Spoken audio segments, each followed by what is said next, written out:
Le fruit de l'esprit, c'est le fruit de l'esprit de Dieu. Ce n'est pas le fruit de l'esprit de l'homme. Et c'est Galates 5,22. Donc ce passage qui est très important, le fruit de l'esprit, c'est ceci, cela. Et il est composé donc de différents, ce qui caractérise le fruit de l'esprit. Il a été évoqué deux thèmes du fruit de l'esprit. Damien, donc, ça a été 2 mardis sur l'amour, et mardi dernier, c'était sur la joie. C'était vraiment très enrichissant. L'un et l'autre, ils sont enregistrés, il me semble. Je ne sais pas si les messages ont été enregistrés, je ne sais pas. Mais peut-être vous pourriez les écouter, les réécouter. C'est très très riche. C'est pour ça que c'est bien que l'on puisse en saisir toute la valeur de ce que le Seigneur veut dire au travers de sa parole. Et ce matin, c'est la paix. C'est la paix. C'est un bon sujet. J'aime beaucoup. On vit dans un monde conflictuel. On vit dans un monde qui fait la guerre pour la paix. On fait la guerre pour la paix. On s'arme pour avoir la paix. On appelle cela la guerre froide. La guerre froide, c'est deux nations puissantes qui se montrent tout simplement et puis qui disent attention, moi j'ai des armes nucléaires d'un côté et de l'autre côté idem. Et chacun s'élève avec leurs armes plus puissantes que l'autre. Si tu me détruis, je te détruis. Donc c'est cette guerre froide pour la paix. Donc vous voyez un peu la façon dont le monde régit la paix. Mais on va voir que la paix, c'est quelque chose de fondamental dans la Bible. Il y a plus de 80 passages qui nous révèlent la paix donc dans la parole de Dieu. Et chaque auteur, chaque livre, on parle de la paix. Donc la Bible traite la paix avec beaucoup de rigueur, beaucoup de points, et il nous faut en saisir toute sa valeur. Il nous faut en saisir toute la portée pour comprendre ce que Dieu veut dire lorsqu'il parle de la paix. Et donc on peut réduire cela autour de nous, dans notre foyer. On a des réactions comme fiche-moi la paix. Dans le cercle peut-être familial, quand on a un moment où ça crie de tous les sens et on a des réflexes, fiche-moi la paix, laissez-moi en paix. Dans un cercle peut-être un peu plus relationnel, on va souvent chercher donc à être en paix, et dans un monde, comme je vous l'ai dit, on fait la guerre pour la paix. Donc tous les individus de la terre sont concernés par la paix. Personne ne dit mais moi ça me dérange pas de pas être en paix. Non, il y a une recherche fondamentale dans le cœur de chacun de vivre en paix, de marcher et d'être en paix. Et comment on définirait la paix? Est-ce que c'est le fait qu'il n'y ait une absence ou l'absence de conflit? Est-ce que le fait qu'il n'y ait pas de conflit, est-ce que c'est la paix? La paix, c'est de savoir que nous sommes arrivés au point où nous ne pouvons rien faire d'autre si ce n'est que le Dieu Tout-Puissant peut faire. Et Dieu, on sait que lui, il n'a pas de limite. On sait qu'il est là pour nous apporter quelque chose. Il y a des descriptions que Jésus ici, il va signifier dans la parole de Dieu. Et vous verrez que ce n'est pas le fait d'absence de conflits interpersonnels, c'est une partie de la vie. Les conflits font partie même de la vie. C'est pour ça que Jésus a fait cette déclaration. Et souvent, on ne comprend pas très bien ce passage qui nous dit dans Matthieu 10, 34, « Ne croyez pas que je suis venu apporter la paix sur la terre. » C'est Jésus qui le dit ça. Ouais. Lui qui est quand même le prince de la paix.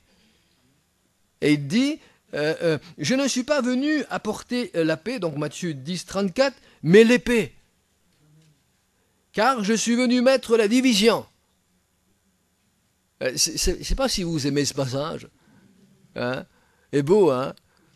Alléluia. Si vous voulez évangéliser, vous prenez ce passage-là. Si vous êtes tout, hein? Vous allez voir, les gens vont venir au Seigneur. Hein? Mais il faut comprendre ce que Dieu veut dire là, ce que le Seigneur il veut dire. entre l'homme et son père, entre la fille et sa mère, entre la belle-fille et sa belle-mère.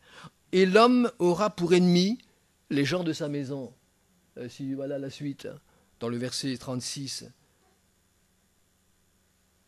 C'est quand même une déclaration assez surprenante de la part d'un Dieu qui veut la paix et qui veut établir la paix, qui proclame la paix et qui se déclare comme étant donc le prince même de la paix.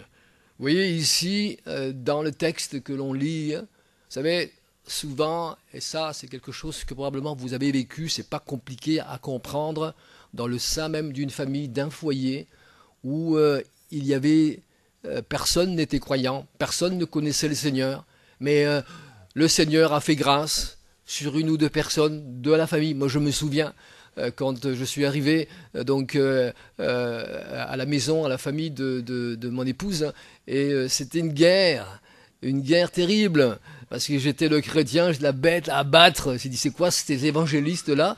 Mais on peut dire merci Seigneur, parce que Dieu après a fait grâce. Donc dans le sein même du foyer, dans le cœur même de la maison, il est souvent, et à cause de notre amour pour le Seigneur, à cause du salut de certains et d'autres ne le sont pas, il y a une guerre, il y a un conflit, vous ne pouvez pas l'éviter. Vous avez beau prier, mais le conflit est là. Il faudrait que tous viennent au Seigneur. Et merci Seigneur pour les familles qui sont tous, où dans le foyer tout le monde est croyant. Parfois même là, il y a aussi des conflits. Alors on peut imaginer tout le reste. Vous comprenez? Et donc dans le foyer, et c'est ce que Jésus ici, il a voulu dire dans ce passage. Il dit, je suis venu apporter non pas la paix, mais l'épée. Il y en a qui vont donner leur vie au Seigneur, d'autres vont le refuser. Il y en a qui vont se faire un choix de le suivre, d'autres ne vont pas faire ce choix. Et donc on ne peut pas, on choisit ses amis, mais pas sa famille.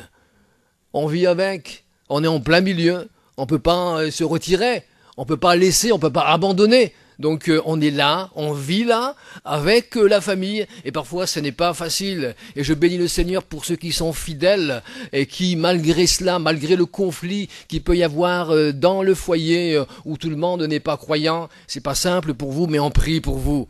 Alléluia, on vous aime beaucoup, gloire au Seigneur. Et c'est pas toujours évident d'arriver à un point où nous, on peut pas faire rien d'autre si ce n'est que le Seigneur qui veut vraiment apporter la paix. La paix, ça dépasse toute intelligence. On va voir ici, c'est tellement important dans la parole de Dieu. On a besoin de la paix qui vient de Dieu. J'aimerais vous dire que la paix, elle vient de Dieu. Elle ne vient pas des hommes. Elle ne peut pas être des hommes. La paix des hommes est tellement, on va dire, compromettante, et tellement, je dirais, oui, c'est pas une paix rassurante, mais il y a toujours ce doute, cette crainte. Il y a toujours, surtout aujourd'hui, dans le monde où on vit, il y a la méfiance.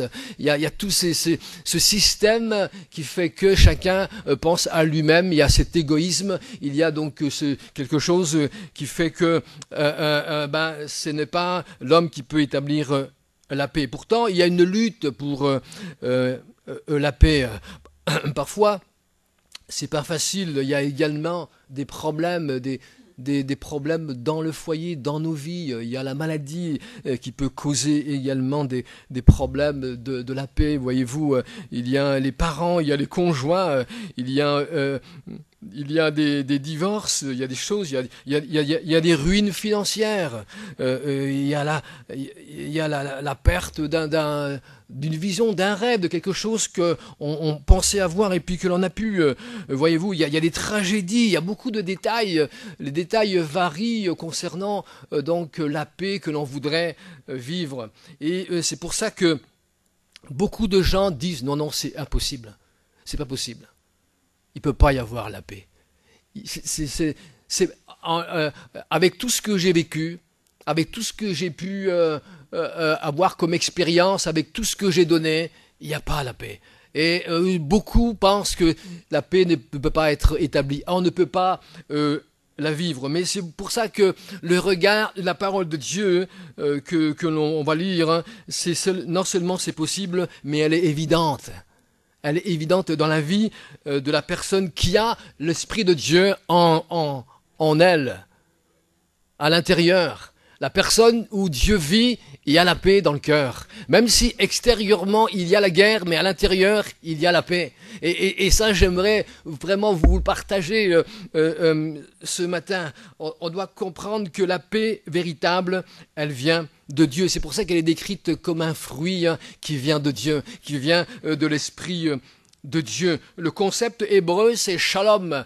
Shalom, c'est beaucoup plus positif que la simple absence de conflit, mais c'est quelque chose, c'est comprendre que notre relation avec Dieu, c'est d'aimer Dieu et d'aimer les autres, d'aimer en harmonie. Il y a quelque chose, il y a une osmose qui fait entre l'amour de Dieu et l'amour pour les autres. Il y a la paix dans le cœur. Je ne sais pas comment vous le vivez, mais moi je le vis comme ça. Et c'est la paix avec Dieu, parce que nous sommes justifiés par la foi, la paix de Dieu qui va au-delà de la compréhension humaine. Lorsque nous avons chanté ce chant prosterné à la croix, pourquoi? Parce que lui a donné sa vie pour nous. Contrairement aux religions où on nous impose de faire quelque chose, Dieu a fait pour nous. Il nous suffit simplement de le recevoir. Seigneur, c'est toi qui as fait. C'est ça qui est difficile pour l'homme. Il veut faire pour obtenir quelque chose, mais Dieu a tout fait pour que nous puissions être dans la paix. Et la paix de Dieu, elle ne peut venir que par l'Esprit de Dieu. J'ai été en paix, je vis la paix de Dieu lorsque je suis en paix avec lui. Quand je suis en paix avec Dieu, je suis en paix avec tout le monde. Si je ne suis pas en paix avec Dieu, j'ai un problème, il y a quelque chose qui ne va pas. Et souvent, le cœur, ça remue à l'intérieur, il y a quelque chose qui ne fonctionne pas. Parce que mon âme aspire à la paix de Dieu. Mon âme a besoin de Dieu parce que je suis une créature de Dieu. Et je veux que tout mon être puisse être en paix. C'est ça que le Seigneur, il veut nous donner ce matin. Malgré dans le monde aujourd'hui les douleurs, la paix, on a besoin aujourd'hui, vous savez, en dehors de Dieu, elle n'est pas possible.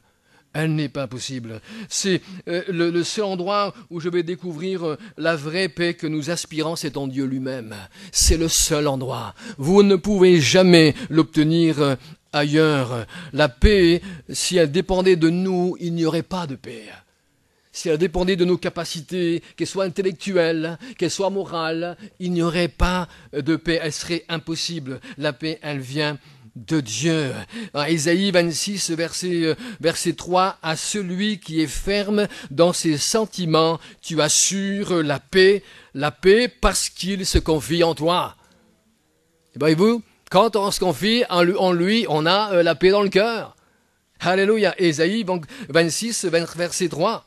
Et il nous parle ainsi, parce que le seul endroit, c'est en Dieu lui-même qu'on a la paix. Et il y a tellement de passages qui expriment tout cela. Vous savez, celui qui se confie en lui, c'est un cœur constant, un cœur qui désigne la disposition du cœur, le caractère de ce cœur qui décide qu'en Dieu il a mis sa confiance et il sait que c'est lui qui va assurer la paix donc dans son cœur. Alors Jean 14, verset 1, « Que votre cœur ne se trouble point, croyez en Dieu, croyez en moi, a dit le Seigneur. » Et le verset 27, il dit, « Je vous laisse ma paix. Je vous donne ma paix, je ne vous donne pas comme le monde donne. Que votre cœur ne se trouble point et ne s'alarme point. » Seigneur, il a accueilli ses disciples lorsqu'il a ressuscité. Il les a accueillis avec un slogan puissant. Il dit, je vous donne la paix. Pas comme le monde, mais je vous donne. Il avait accompli toutes choses à la croix. Tout était fait, tout était OK. Et Jésus, ici, il va donc dire, voilà, maintenant, c'est possible la paix. Parce que j'ai donné ma vie pour. Parce que je me suis offert pour. J'ai porté le péché de tous les hommes. Et tous ceux qui viennent à moi, ils reçoivent cette paix. Ils reçoivent non seulement la paix, un élément essentiel pour la joie, pour l'amour, pour tout le reste. Comprenez bien que le fruit de l'esprit, c'est un fruit qui se caractérise par tous ces éléments, mais qui font que un en réalité. Lorsque je suis en paix, je crois que j'ai la joie. Il est difficile de ne pas avoir la joie sans avoir sans avoir la paix, bien aimé. Donc c'est important ici, la paix dans Philippiens 4, 7, qui dépasse, qui surpasse toute intelligence. Vous voyez, dans Philippiens 4, 7, gardera vos cœurs et vos pensées en Jésus-Christ. Vous voyez que la paix, elle a un rôle important. C'est une puissance. Elle gardera vos cœurs. Je veux que mon cœur soit en paix, pour que mon cœur soit gardé de toi dans tout ce qui pourrait glisser, dans tout ce qui pourrait dévier, pour dire, Seigneur, je veux que mon cœur soit pur devant toi. Alléluia. Et la paix, c'est quelque chose de précieux. On ne peut pas l'expliquer. Ça se vit pleinement. C'est pas je te serre la main à quelqu'un et puis voilà. Non, c'est plus que cela. C'est une manière d'être. C'est une manière de vivre. C'est un état spirituel, un état où Dieu est le règne dans nos vies. C'est quelque chose de fondamental pour le croyant. Ne soyez pas des religieux où vous êtes contents de savoir que ce qu'a fait Dieu, mais vivez Dieu. Je connais tellement de gens, ils apprennent tout le temps, ils apprennent sans jamais appliquer. Ils sont toujours pareils. Mais il est bon d'apprendre. Mais il est bon que ce qu'on apprenne, on puisse l'appliquer. Vous savez, j'ai cherché peut-être, d'autres ont dit, voilà, c'est la fin du monde, le Seigneur, il va revenir. Amen, gloire à Dieu si le Seigneur, il revient. Mais si tu es en paix avec Dieu, il n'y a pas de problème pour toi. Il n'y a pas de problème pour toi. Si tu n'es pas en paix, là, il y a un problème. Là, il y a un grave problème. La parole de Dieu, c'est beaucoup plus simple que nous, on voudrait peut-être lui donner des explications et des choses qui, en fait, on voudrait avoir gagné un certain niveau pour comprendre je ne sais quoi. Mais c'est beaucoup plus simple que ça. La paix avec Dieu, c'est vivre avec lui, marcher avec lui, le suivre. Vous savez, quand on vient au Seigneur, on le suit, pas à pas. On apprend de lui, on vit de lui, on est passionné de lui. Et il nous donne, et son esprit se développe en nous par tout ce qui caractérise donc le fruit. Le fruit, pour qu'il arrive à maturité, il faut un certain temps. N'est-ce pas? C'est pas vous planter une plante et puis le lendemain vous allez cueillir. Il faut du temps. Il faut les saisons. Et parfois, quand les saisons traversent nos vies, ça fait pas toujours du bien, mais c'est pour que le fruit de l'esprit puisse vraiment se développer dans le cœur de chacun. Alléluia. C'est ce que Dieu est en train de faire. L'œuvre du Seigneur dans la vie du croyant, c'est qu'il travaille le cœur. Il veut le rendre à son image, pas à la mienne. Et pas une image pour plaire aux autres, mais à son image. Donc il travaille. Celui qui se laisse modeler, celui qui s'applique, celui qui cherche. Si vous ne cherchez pas, vous n'avez jamais trouvé. Il ne suffit pas d'être présent ici ce matin. Il ne suffit pas d'assister à un culte. Il ne suffit pas d'avoir chanté 2 chants et puis rentrer chez soi. Il y a quand même plus que ça. Vivez-en de Dieu. Mangez-le. Faites d'une indigestion, j'en sais rien.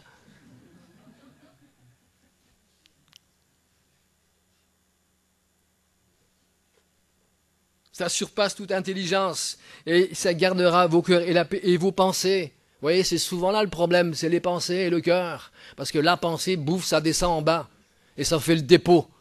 C'est qu'elle me fait du mal, oui, j'y pense. Ou les sentiments, les émotions, les choses qui pourraient traverser en nous et qui pourraient après atteindre le cœur.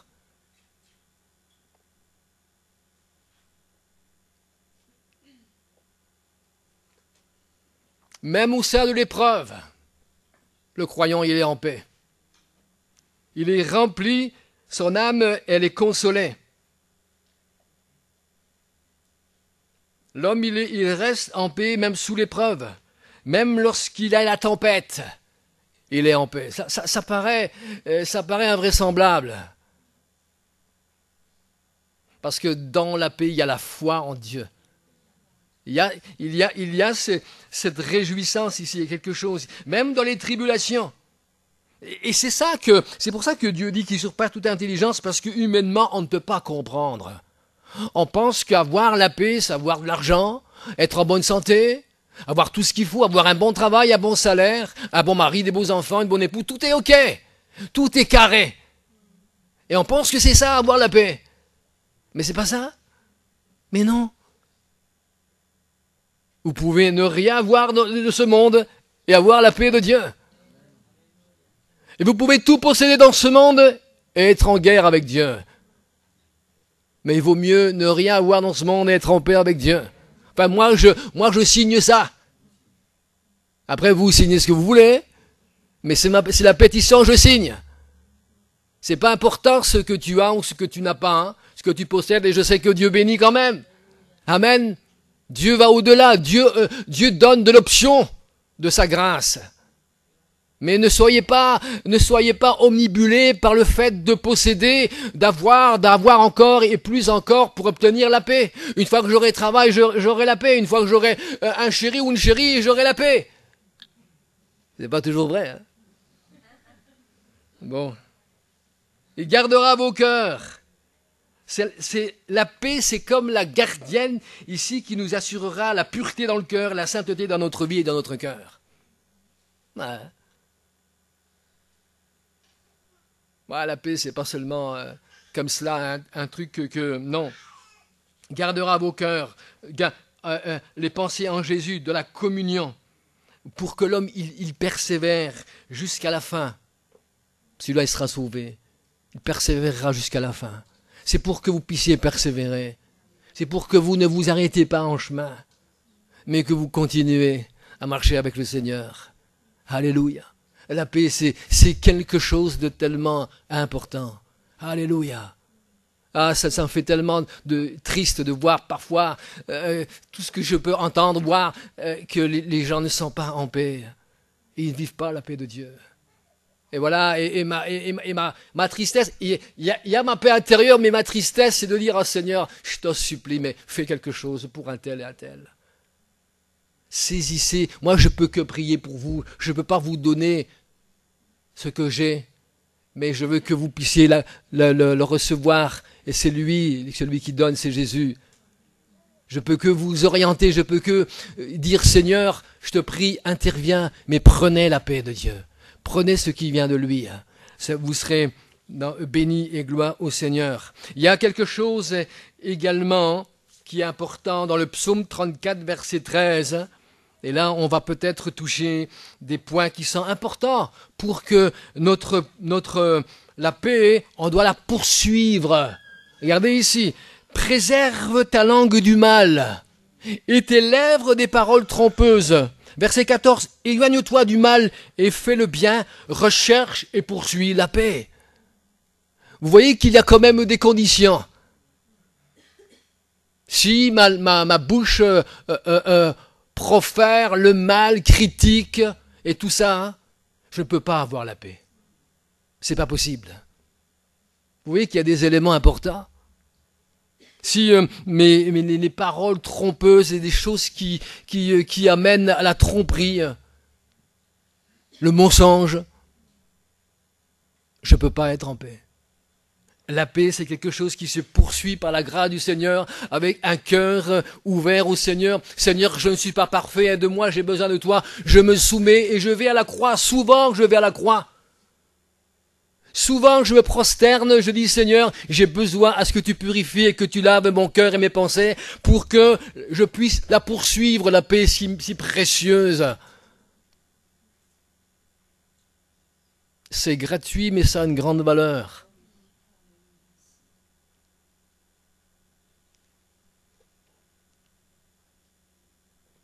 C'est pas suffisant de ne pas faire le mal, mais on doit chercher à être utile. Poursuivre. Éloigne-toi du mal et fais le bien. Vous savez, il suffit pas de ne pas faire le mal et puis rester chez soi. Mais il est écrit, et fais le bien. Nous devons être à l'œuvre. Alléluia. Voyez-vous, on doit chercher la paix, la poursuivre et désirer de renoncer, bien-aimés, à nous-mêmes en faveur de la paix qui vient de Dieu.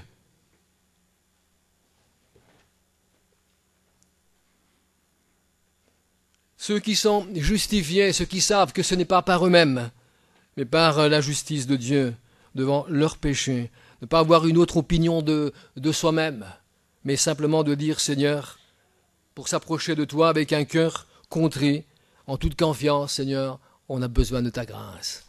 On a besoin à ce que tu puisses nous toucher encore ce matin. Et voyez-vous, malgré peut-être parfois le chemin qui est difficile, malgré tout ce qu'on peut entendre, mais le Seigneur, il dit, je veux que tu poursuives cette paix, je veux que tu l'aies constamment avec toi. Constamment avec toi. Recherche-la. C'est quelque chose qu'on cherche. Il y a des efforts à faire. Il y a des choses à laisser abandonner. Il y a des choses à vivre, il y a des choses à prendre, à saisir de ce qui vient de Dieu, et d'autres choses, il nous faut les abandonner. Ou il faut peut-être, comme on s'est dit tout à l'heure, régler nos affaires.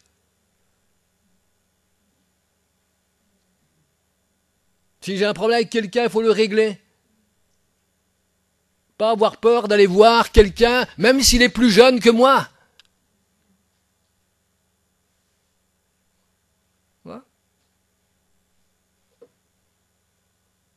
Je dois y aller le voir. S'il y a quelque chose qui fait que, il faut que je règle le problème. Je dis, Seigneur, pardon, et je demande pardon à mon frère. C'est important, voyez-vous, le moindre petit truc, vous comprendrez que de la vie du chrétien, quelque chose qui n'est pas réglé, la moindre petite chose, la moindre petite fissure, même si on ne voit pas à l'œil nu, mais elle est là, même si elle est microscopique, mais elle est là quand même, c'est qu'il y a un défaut. Mais un jour ou l'autre, ça s'écarte, et puis à la fin, paf, il ne s'est pas réglé, alors que merci Seigneur, Dieu amène tout ce qu'il faut pour pouvoir remettre tout en place. C'est très important, quelque chose que souvent j'évoque, et que je dis à chaque croyant d'être en paix, et si j'ai eu un problème avec quelqu'un, il est bon d'aller le voir, de demander pardon, de le faire, qu'on soit pasteur ou pas. C'est pas un problème. C'est pas le fait d'avoir un ministère ou d'avoir une place ou d'avoir une fonction ici. C'est pas celui qui a la fonction qui est plus grand que celui qui n'en a pas. C'est très important. J'ai trop vu dans le passé, avec leur haute fonction, ils n'osaient pas aller voir la personne, alors ils savaient très bien qu'ils avaient fait du tort. Mais dit non, moi je suis ceci, je suis cela, moi j'ai ma fonction, je ne peux pas m'humilier devant. Et pourtant, c'est ce que Dieu demande. Mais quand on vit avec ça, et j'ai vu, hélas, des gens qui ont gardé la rancune, qui ont gardé des choses pendant des années et des années, et ils sont morts avec ça. Et moi, je dis, moi, Seigneur, ça jamais. Ils sont morts avec ça. Ils sont morts en guerre. Bien qu'ils louaient, bien qu'ils chantaient, peu importe. Mais notre cœur, c'est que Dieu qui peut le juger. Soyez en paix, bien-aimés. Alléluia.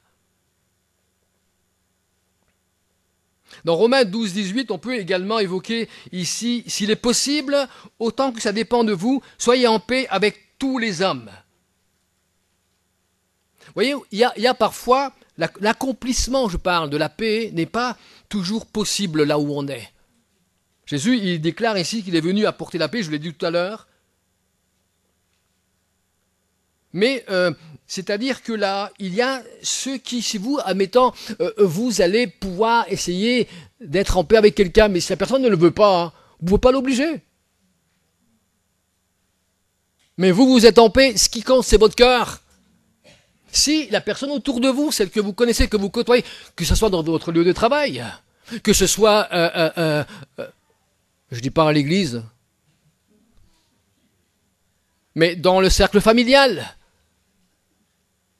il faut chercher quand même la paix. Ça ne veut pas dire qu'il faut laisser les gens comme ça, on dit oh je m'en fous. Non. C'est important de pouvoir essayer et réessayer. La paix, ça se proclame et ça se vit, et en même temps ça se communique. Mais il y aura probablement des barrières. Et si les gens ne veulent pas, ça sera difficile. Mais vous, soyez en paix et continuez à poursuivre. Continuez à le faire, même pour ceux qui vous ont fait du mal, même ceux qui vous ont fait du tort. Je peux parler de tout ce matin, ça prendrait trop de temps. Même là où vous avez vécu des choses, même si vous avez vécu des trahisons, vous avez vécu des choses dures, difficiles. Bien sûr, il vous faut d'abord à ce que le Seigneur vous guérisse votre cœur, et la paix vient également d'un cœur qui est guéri. Un cœur qui est en paix avec Dieu, il est guéri, il appartient au Seigneur pleinement. Et parfois, dans le résultat de ce que Dieu a fait dans nos vies, on voudrait l'exprimer, on le communique à d'autres, mais d'autres ne l'acceptent pas. D'autres n'en veulent pas. Alors, s'ils n'en veulent pas, qu'est-ce qu'on fait? On ne peut que prier. Mais parfois, on peut trouver des opportunités, des moments où la personne qui va probablement être plus réceptive, dans une situation, dans un contexte, où on pourra toujours y placer cette parole qui vient du cœur, là où la paix peut peut-être s'élargir toujours plus. C'est pas quelque chose qui reste seulement en nous, mais c'est quelque chose qui s'étend, gloire à Dieu, alléluia. Recherchez la paix avec Dieu, Hébreux 12, 14, et la sanctification, sans laquelle personne ne verra le Seigneur. Vous vous rendez compte? Hébreux 12, 14. Vous voyez, entre chrétiens, les plus grands dangers de la vie spirituelle, c'est la paix, la communion fraternelle. Voyez-vous, ici, l'auteur, il laisse entrevoir qu'ici, il y a la paix et la sanctification. Poursuivre l'une et l'autre et pas l'une sans l'autre. Ça va ensemble. Quand on a la paix de Dieu, il y a une recherche de sanctification. On se sépare de plus en plus des choses du monde, sans laquelle personne ne verra. Non seulement on n'ira pas, mais on ne le verra pas. Comprenez, c'est important. Je ne sais pas comment beaucoup d'entre vous vivent, je ne sais pas. Mais j'espère que ce matin, vous pouvez en saisir une partie de ce message, la paix que Dieu veut mettre dans votre cœur. C'est tellement important. Il ne faut pas qu'on en fasse tout un parcours chrétien inutile, où on est de Dieu, où on n'est pas. Dieu ne veut pas des tièdes. Vous savez, avec l'eau tiède, on ne fait pas grand-chose. Mais où c'est de l'eau chaude, très chaude, où on peut mettre les spaghettis, ou de l'eau froide pour faire autre chose, j'en sais rien. Pour boire. Mais de l'eau tiède, Dieu ne veut pas entre les deux. Dieu veut un cœur entier. J'espère que, et ça c'est quelque chose qui brûle sur mon cœur, à ce que vous puissiez vraiment aspirer à ce que vous soyez en paix avec le Seigneur. Si vous n'êtes pas en paix avec l'autre parce que vous ne pouvez pas l'être, non pas parce que vous ne voulez pas, non pas parce que vous avez fermé la porte ou claqué la porte aux gens, mais parce que pour le moment elle n'est pas possible, mais soyez en paix avec Dieu. Et en paix avec Dieu, c'est le péché pardonné. La sanctification. C'est pas un terme qu'on aime beaucoup entendre, mais c'est tellement important. C'est pareil, c'est toujours le travail que Dieu est en train de faire, la sainteté, bien-aimé, séparer des choses du monde, parce que sans cela, on ne pourra pas voir le Seigneur. Alléluia. Et c'est par la grâce que nous sommes, la grâce, la foi, bien-aimé. Et la grâce, c'est pas quelque chose où Dieu fait grâce, donc il y a comme une espèce de... de toute façon, il y a la grâce de Dieu. Donc par la grâce, ceci, par la grâce couvre tout, la grâce accepte tout, la grâce conçoit tout, la grâce fait tout. Non, non. C'est pas vrai. La grâce est plus exigeante que la loi. La loi disait œil pour œil, dent pour dent, dans la loi de Moïse. Mais la grâce dit, tu aimeras ton prochain et tu amèneras ton ennemi. Et tu lui pardonneras, tu lui demanderas pardon.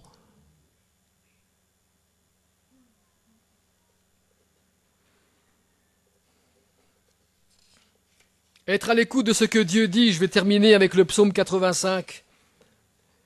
J'écouterai ce que Dieu dit. Ah, l'Éternel. Psaume 85, verset 8 ou 9, ça dépend de la version que vous avez. Moi, sur Bible Online, j'avais le 9, peut-être c'est le 8. J'écouterai ce que dit Dieu, l'Éternel, car il parle de paix à son peuple et à ses fidèles, pourvu qu'il ne retombe pas dans la folie. Ah, j'aime bien ça. J'écouterai ce que Dieu dit. Plutôt que de parler de soi-même, le psalmiste, il préfère écouter la voix de Dieu. Plutôt que de parler des autres, il veut écouter la voix de Dieu. Il parle à son âme, oui, mais il parle de ce que Dieu annonce, de ses nouvelles. Il est à l'écoute de l'Esprit de Dieu pour que son âme soit nourrie de ce qui vient de Dieu. J'écouterai, Dieu me conseillera. Dieu me répondra. Dieu me consolera, il y a tout ce qu'il faut de la grâce de Dieu. Mais la première chose, le premier départ, c'est que d'écouter et appliquer. Il parlera de paix. Regardez, il y a un langage de Dieu, il y a une parole ici de Dieu. C'est-à-dire que Dieu donnera à son peuple une fin heureuse et bénie. De tous les mots qu'il a pu traverser, c'est Dieu qui a le dernier mot, je donnerai la paix. Il parlera de la paix, il parle de paix à son peuple et à ses fidèles, à nous les croyants. Elle est annoncée uniquement à ceux qui se détournent du péché.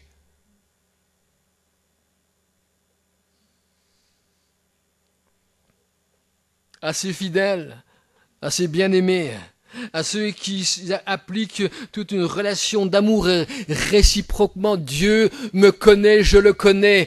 Dieu m'aime, je l'aime. Dieu a donné sa vie pour moi. Je donne ma vie également pour lui. Dieu a été pour moi un serviteur par Jésus-Christ. Je suis également son serviteur. Dieu s'est humilié, je m'humilie également.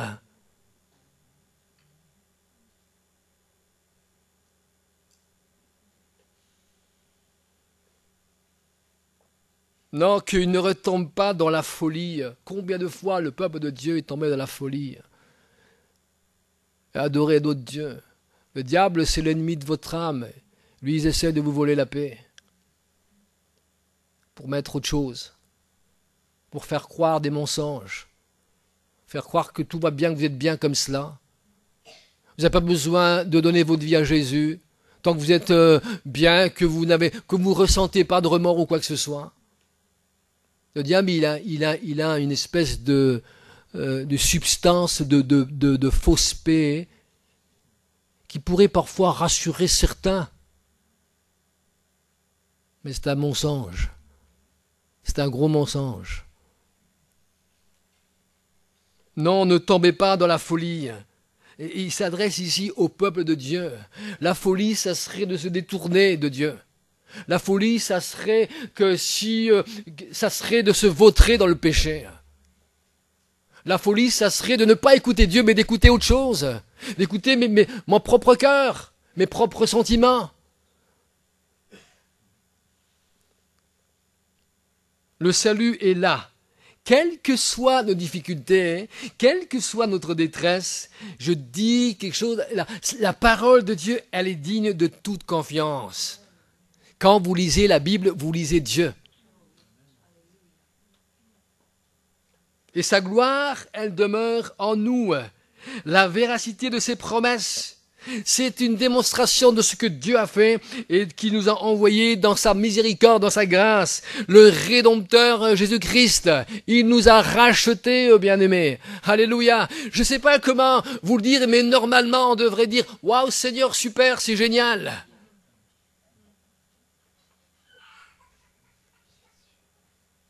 Quand je vois comment on adule tous ces professionnels, ces humoristes, ceci, cela, qui disent tout et n'importe quoi, on est là, on se lève, ouais. Ben pour Jésus, on ne fait pas grand-chose.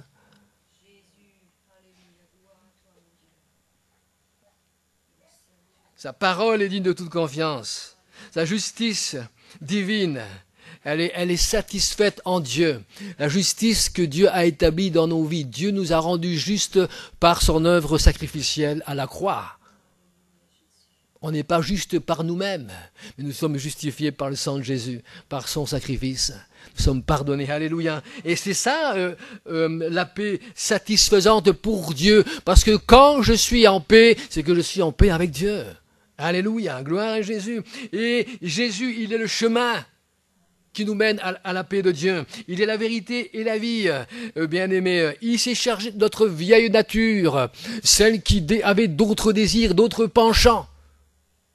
Celle qui, dans le monde, se vautrait et faisait tout ce qu'elle pouvait assouvir, satisfaire les désirs de la chair.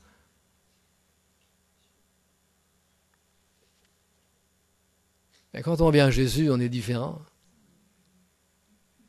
Moi, je me souviens de mon passé, je ne veux même plus en parler. Mais je sais aujourd'hui.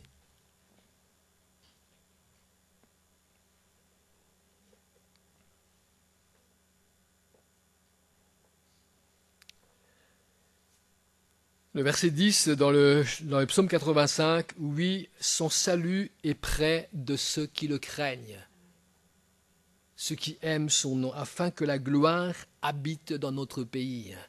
La gloire de Dieu habite dans notre pays.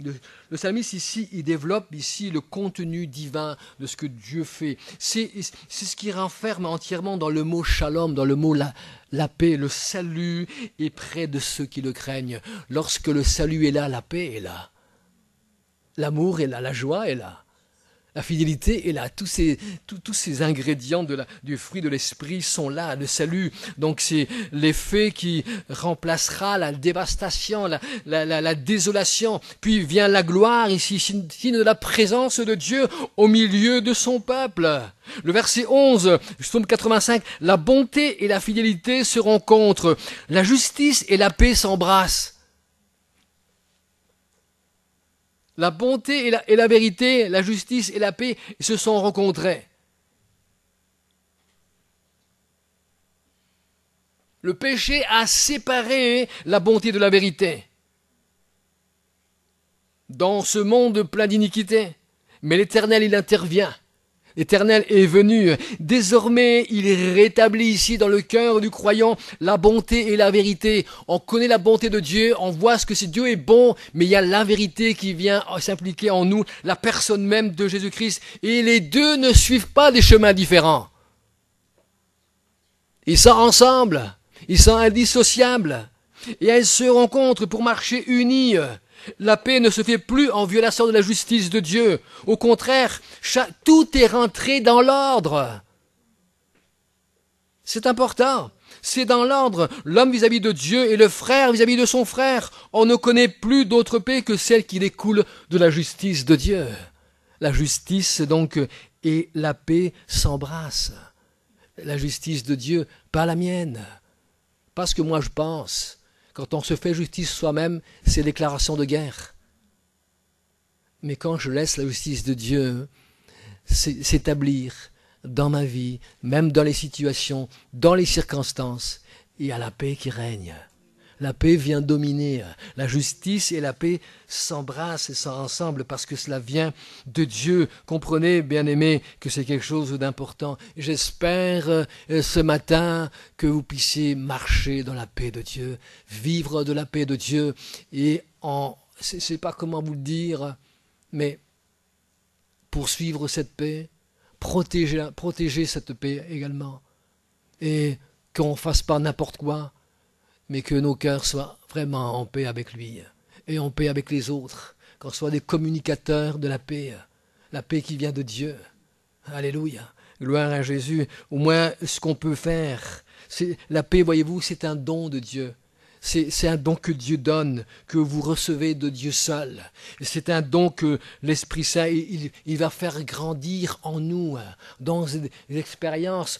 Parfois on se rend compte, oui, mais tout va bien, mais tout d'un coup, une situation, un imprévu, ceci, cela, et puis je vois que mon cœur commence un peu à être flétri, à dire, qu'est-ce que je fais? Donc je dis, Seigneur, j'ai besoin de la paix. Alléluia. J'ai souvent entendu des bons témoignages en disant il y a la guerre, mais j'ai la paix dans le cœur. Ça va pas à la maison, il y a ceci, il y a cela, mais merci Seigneur parce que j'ai la paix dans le cœur. Et ça, c'est la plus belle chose. Personne ne pourra vous la voler. personne, aucune circonstance, aucune situation ne pourra, si vous êtes une personne qui aime Dieu, qui s'humilie devant le Seigneur, qui crie à Dieu, qui prie, qui avait cette relation avec lui, il est impossible que vous ne soyez pas en paix avec Dieu.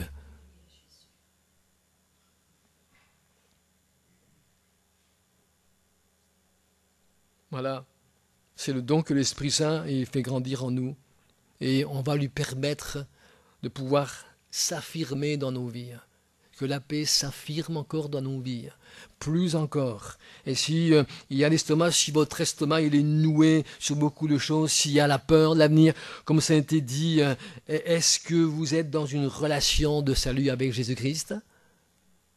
Est-ce que vous aimez Jésus? Est-ce que vous aimez Jésus? Alléluia.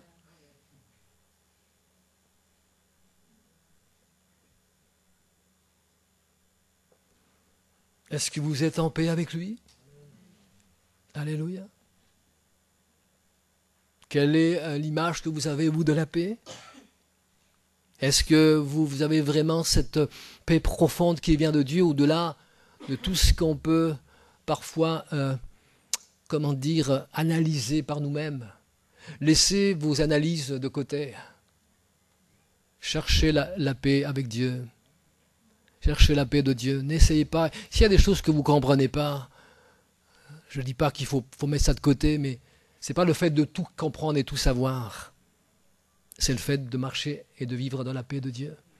Alléluia. Une paix où vous aurez cette capacité de ne pas rendre le mal pour le mal. Mais quand on vous fait le mal, vous allez donner le bien. Ouais. Dans un monde qui fait tout le contraire. Vous aurez la capacité de pardonner même l'impardonnable. Parce que la paix qui surpasse toute intelligence et connaissance humaine. Elle n'est pas humaine, elle vient de Dieu. Alléluia. Un cœur en paix et un cœur confiant, rassurant. Vous allez pouvoir également faire communiquer cette paix qui vient de Dieu. J'espère que ce matin, vous pouvez recevoir cette paix qui vient de Dieu. Et c'est un sujet pour moi extrêmement important. J'ai trop vu de gens en guerre. J'en ai souffert de voir des gens qui se font la guerre, qui se faisaient la guerre, au milieu même des croyants, des chrétiens, dans les églises, ceci, cela. Je dis, Seigneur, il faut que la paix règne. Pour que la paix règne, quand l'Esprit de Dieu est là, il voit les cœurs, pas des gens parfaits, pas des gens où ils cherchent une espèce de perfectionnisme, non, mais des gens qui sont en paix avec lui. Et qui sont en paix avec les hommes quand c'est possible, bien-aimé, et c'est ce que Dieu aime. Dieu agrée les cœurs qui sont en paix avec lui et qui proclament cette paix. Soyez de ceux qui marchaient dans la paix de Dieu. Soyez de ceux qui proclamaient. N'essayez pas de vous justifier, d'aller chercher quelque chose pour... Mais est-ce que mon cœur, aujourd'hui, là, maintenant, est-ce que ton cœur est en paix, là? Est-ce que tu le vis pleinement? Ou alors est-ce que... Non, ça ne va pas. Qu'est-ce qui se passe? Peut-être quelque chose qui traîne depuis des années. Des années et des années. Peut-être une addiction. Quelque chose qui fait que... Chercher la paix, c'est chercher la guérison. C'est faire confiance au Seigneur. C'est chercher également la solution en Dieu. C'est faire confiance à lui, pas aux hommes. Marcher avec le Seigneur. C'est dépendre de lui. Chercher la paix, c'est dépendre de Dieu lui-même. Alléluia. Et lui, il va faire régner en vous la paix. Il vous guérira. Cherchez, poursuivez-la, qu'on ne vous la vole pas. Ne vous faites pas voler ça. C'est un trop beau cadeau de Dieu. Ça vaut plus que l'or et l'argent. C'est précieux. Alléluia.